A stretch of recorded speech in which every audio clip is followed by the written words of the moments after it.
Hello, everybody. This is Aaron Cassover from the Connected Agent program, coming in with you on Wednesday on January, our monthly users group, doing another virtual session where we're pre-recording and then we'll do questions on the LinkedIn group. And so this is month 2 of this experiment. Interested in hearing how it's going for you. If you're finding this format works because you get to tune in at your own time, or if you miss getting together live. So let us know if you have any thoughts on that. So this month, we are going to talk about making your emails work. And email marketing is something that we've touched on a little bit in the past. It's a great way to interact with your prospects and your customers and get them to take some action. Stay in touch with them, do some cross-selling. It's a really powerful tool, really simple. It's been around for a long time. And it works really well. But there are some ways you can sort of fine-tune your campaigns, even just think about your campaigns, to get more out of your email marketing. It won't cost you a dime to improve things. And so we want to just give you a few ideas of how you can get more out of email marketing today. So first off, why should you send emails? Why to send emails? There's a few reasons. And the big three, I think, are first to stay in touch. People who you've talked to in the past, it's a really easy way just to kind of have a gentle contact, reminding them that you're there, you are their agent, you can help them if they have questions. If they have any friends or family that needs help, you're the person they should refer them to. And so the ways that you stay in touch are things like offering a download on your website, linking to an article, a blog post, really just kind of general, informative, helpful stuff.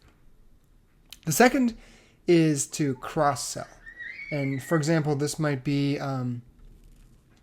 life insurance customers that you now want to come back and talk about long-term care or critical illness to. And so you want to promote a need, an opportunity, or maybe a potential gap in their coverage that you can help them fill. The third is updating them on products. And we know that first off, products have a life cycle. There's often changes that happen annually, certainly with things like Medicare supplement products, but also other kinds of changes that might be happening in your prospects' lives where you want to notify them that this change is coming, there's going to be some impact, and they should take action. So it might be an upcoming enrollment period. Maybe it's Medicare or the Affordable Care Act, healthcare enrollment periods. Maybe it's a product change. Certainly we've seen long-term care pricing changes that are coming into effect being a really good way to get some people who are considering products to take some action. But it also might be like a birthday, where if you know they're going to be turning 65 soon, certainly you want to reach out to them about Medicare. But also if it's a birthday that might impact the price of products as they get older, this is a great way to update them on this change. So 3 reasons on why to send emails. There's lots more.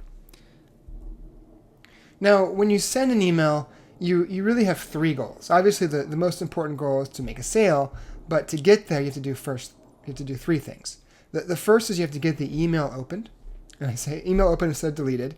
It's really easy to scan your inbox, look at the subject line, look at what's coming in, who it's from, and just delete. In fact, I do this every day, every morning. I sit down on my computer, and I delete 40 or 50 emails that I just know are things I don't need to see. Otherwise, I'd spend all day. So you want to get opened and not deleted. The second is once it's open, there's that split second of, do you read it or do you click on the delete button again? And so you have to really quickly capture their interest and get the email read. And then finally, you have to create some immediate action. You have to make them do something, call you, forward the email, fill out a form, download something, as opposed to just reading it and deleting it. So you have these 3 goals. And to accomplish these 3 goals, there are 3 different parts of an email that really need to be focused on. There's more to an email than just these 3 things, but this is really want to zero in. The first is the subject line. I'll go into all these in more detail. The second is the actual content or body of the email. And the third is the call to action. And so if you go through these 3 things and think about them individually, you can really quickly improve the results you get from your email. And I'll dive in now. The first is your subject line, and I have a sample email I just quickly put together. It's not a perfect email, but It kind of gives you an example of one email you might send out. In this case, it's letting people know about a 2015 Medicare and EU guide that is now available on my website. And so the subject line, important info on your 2015 Medigap policies. You can see that subject line. I've highlighted it in red. And there's a few things you can do to your subject line to really help your emails get opened. The first is that you want to think about ways to capture people's attention without being too salesy. And my advice here is to go back and look at the subject lines of emails that you've received or sent between people that you know.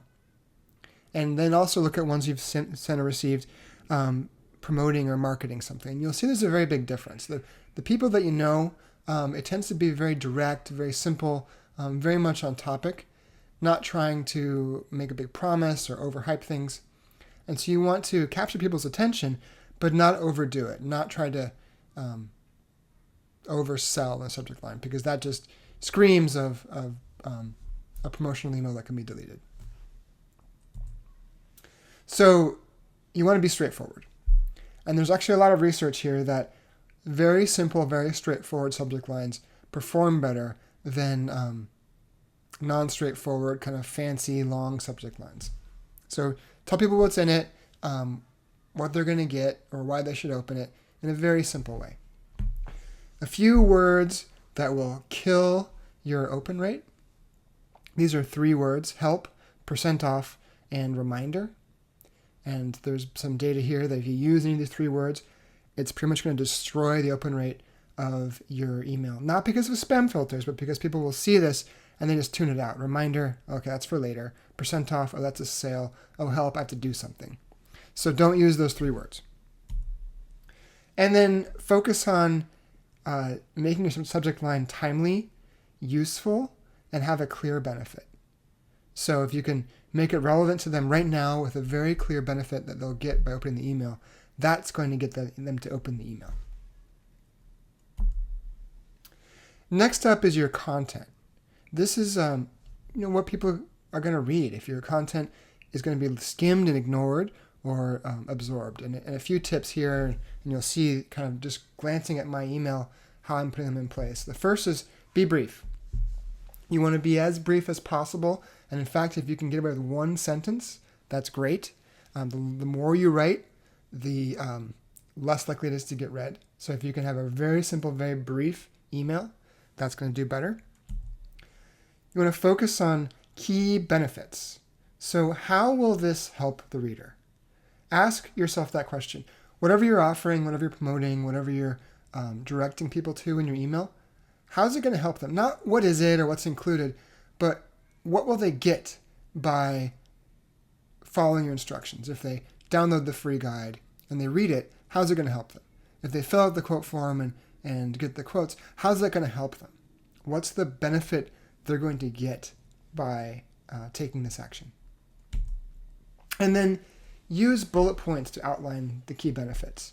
Rather than putting them into a paragraph, if you can very quickly put them in bullet points, it makes it easy to scan. It makes your emails seem less intimidating, like less work, and they'll very quickly be able to scan your email, see what they get. Hopefully you'll strike a chord with them and they will take some action.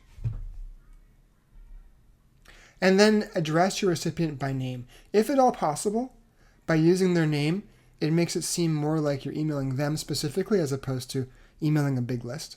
And so if you can put their name at the beginning, that's going to increase the likelihood that they will lean forward and pay attention. And then finally, use a PS. Often people will skim the entire email, but just look at the postscript. And so put something in the postscript. It might be reinforcing the call to action, or in this case, I have just if you have any questions, give me a call. And so take advantage of a PS. It's free and it gets read. Okay, finally, calls to action. And this is what you want people to do. This is what action you want them to take from your email. And a few tips on this. The first is to use one. And I'm amazed at how often I see emails where I can't figure out what the call to action is. It's sort of tells me about something, but there isn't like a clear next step. It isn't clear what I do or what they want me to do or how I proceed. And so step one is to use one. People are not going to do things unless you explicitly tell them to. Sort of like asking for the sale. If you don't hand them the application and the pin and say, please fill this out, they're not going to do it. And same thing with emails. If you don't give them a link or a phone number and say, please take a moment to click on this, to make this phone call, to fill out this form, people won't do it. So use the call to action.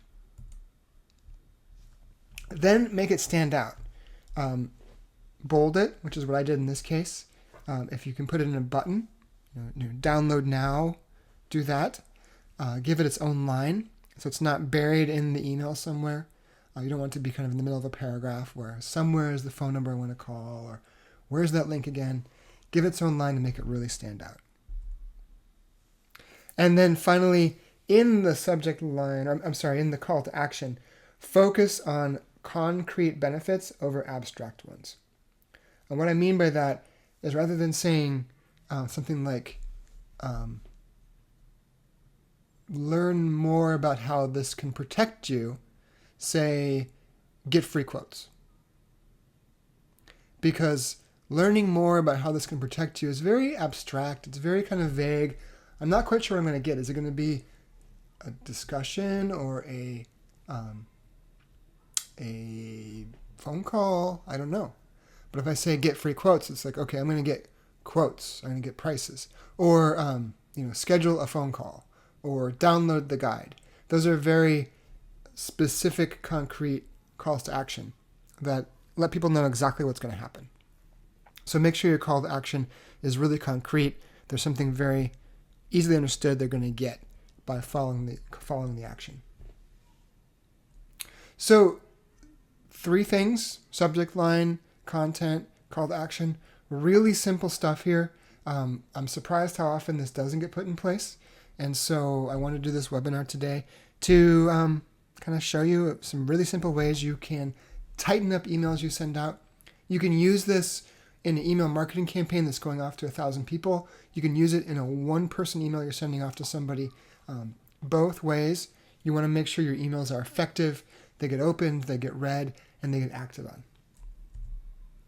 If you have any questions, please go to the Connected Agent LinkedIn group. Post your questions there so that we can all see them, we can all discuss them. The group is a great way for us to collaborate, not in real time, so we can all kind of benefit from each other without having to dial into a phone call like we've done in the past. So that's what we've got today. Again, if you have any feedback on this new format, let us know, and we will talk with you soon. Thank you very much.